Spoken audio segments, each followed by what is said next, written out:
You should always compare to the best players that we've had in the history of basketball. Now, let me show you this video that proves how bad Robinson's approach to the game is compared to one of our past greats. What's up, everybody? Welcome back to the NBA GOAT. And today I wanted to talk to you about Mitchell Robinson. I have to say, as a prelude, that I have been a Knicks fan for over 20 years, since 1994. Some of you know that already, some of you don't. I did go through the 20 BS years that we just had. Never quit, has been loyal, never switched, and don't ever intend to switch. But now I've watched these playoff games and the Knicks facing the Cleveland Cavaliers in the first round, and then facing the Miami Heat now, and they played Game 5 yesterday, which they won. The series is tied, not tied, but the series record is 3-2, and now I'm going back to Miami to play on Friday to possibly tie it and come back for Game 7 in New York, and that's what I wish would happen. But we'll see if we can get a game in Miami. Now, what I have to say is, through the years, at least 5 now since Mitch has been here in New York, I've seen the infatuation with Mitchell Robinson as a Knick, from Knick fans, for those past few years. And to tell you the truth, I completely don't understand it. I mean, I see on the guy some body development, but not really any major game development and improvement. He was a good rebounder when he came in. He was a good defensive player when he came in. And there was completely no improvement for his offensive game. None. Now, hear me out here and don't get all emotional on me right now.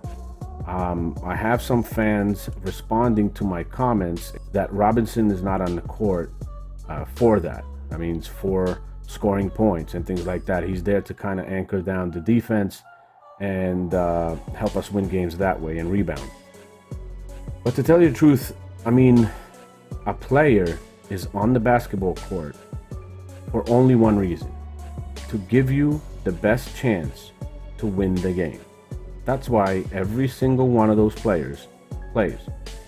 Now, the best chance is given by a player to the team to win that game if that player is versatile and can play both ends of the court, and he's not a liability. Now, what I'm going to start with is I have some video material that I saw about Mitchell Robinson, and Robinson to me is very, very immature as a player. I don't understand how you want to be a relevant center in the NBA and not work on your offensive game pretty much at all. That's just completely unbelievable to me that could happen. Now, a lot of people would like to blame the coach and say that, Thibs doesn't use Mitchell Robinson on the offense. He doesn't run plays for him and all that other stuff. But to tell you the truth, that's not true. I have not met a coach yet that doesn't want to win games. So please leave that argument out of this. If Mitchell Robinson would be good enough to give us anything on the offensive end, from mid-range jump shooting, hook shots, anything that they could post him up with, I mean, he would not be overlooked on the offensive end, believe me. Now, I'm going to show you some of this video that I found, the material that I found, which is very, very interesting. You should always compare to the best players that we've had in the history of basketball. I mean, not every player is going to live up to those levels, but you should always compare yourself to the best ones to kind of let yourself grow and see how far you have to go to be the best version of yourself.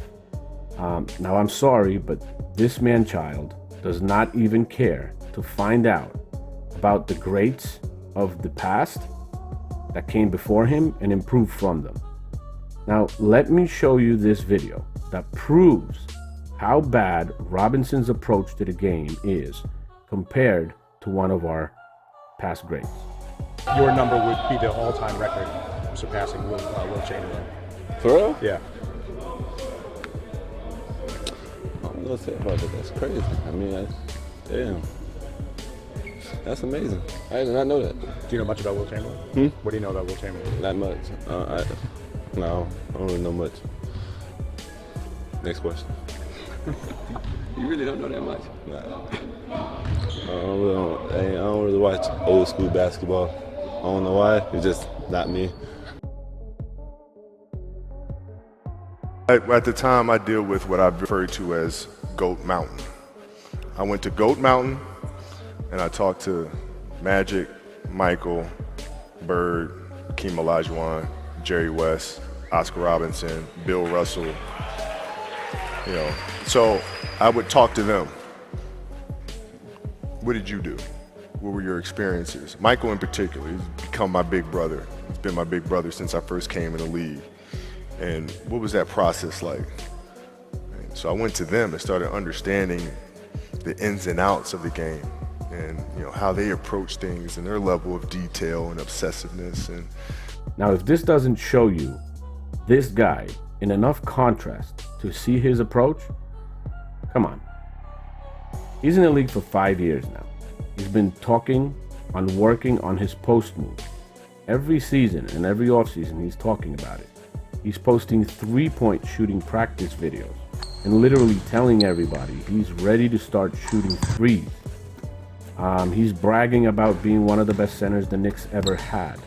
And he's literally a liability on offense. His field goal percentage doesn't show it. But just think about it. How are his points scored? His points are scored from putback dunks, putbacks, from rebounds, and alley-oops. That's pretty much it. If you even look for a highlight reel of him, all you see is the plays that I just described. You don't see one jump shot. You don't see one mid-range jump shot. You don't see one three-point attempt. You don't see a post-up move by the guy. Nothing. The man has actually managed to become worse and worse every single season at the free throw line. His first season, he was shooting 60% from the free throw line. Imagine that. This season, 5 years later, 2022, 2023, he's shooting 48%.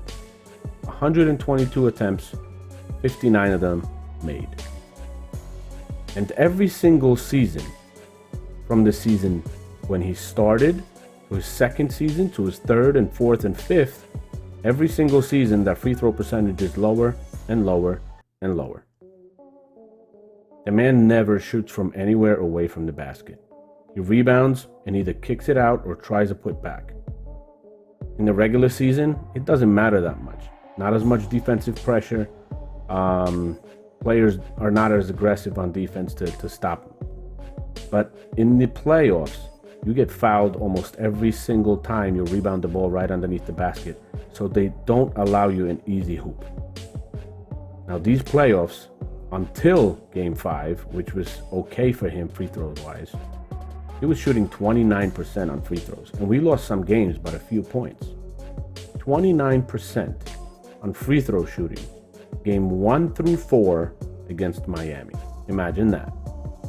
Now Robinson averages 5 field goal attempts per game, 5 shots per game. Those are all pretty much from underneath the basket. Now he makes 3.5 on average, and that's why his field goal percentage comes, in very high. So many people were so damn excited that he beat Wilt Chamberlain's field goal record for the season. But how many shots did Wilt take during a game? I mean, Wilt averaged 22 shots per game for his career. But the season that he had that super high percentage of 72% in field goals was his last ever season played in the NBA. And he attempted only 7 shots per game in that season. To tell you the truth, the record was worthless, and beating it was even more worthless, because you're beating a worthless record. Robinson was displaying a shooting ability in high school. Now, he was actually a good shooter, and he can do it. He has potential to do it. I mean, high school, I'm not comparing high school basketball to NBA basketball. But if you see how he was shooting in high school, and I'm going to show you a video of that, I mean, he has potential to shoot. He does not use it, And he does not use it because he does not practice it. He was trying really hard when he was trying to get into the NBA. And once he got into the NBA and started rebounding and playing defense and, you know, making millions, you know, the biggest part of the game that needs the most work is the offensive game. That's, you know, that's the hardest part of the basketball player, is the offensive game. But if he's making millions just playing defense and rebounding, what the heck is he going to work on offense for, right? That's his approach, and that's what I don't understand. That's why I think he's way overrated by a lot of Knicks fans. Not everybody, but a lot of them. Now let me show you really quickly what Mitch was capable of, and what is capable of. Now you decide if he's doing, now you decide if he is doing the best he possibly can and everything to develop and earn his millions, or just pretty much, like I mentioned before, sliding by on talent by just rebounding and defense. He's a good defensive player and a good rebounder. I mean, that's just court positioning, reaction time, and all that other stuff. I mean, shooting a basketball and scoring, that's a lot of work.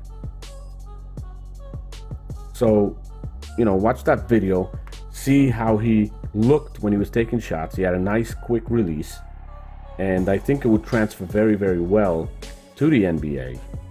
But the guy is just not willing to put in the time to practice that. I mean, he can't even shoot free throws, for God's sake.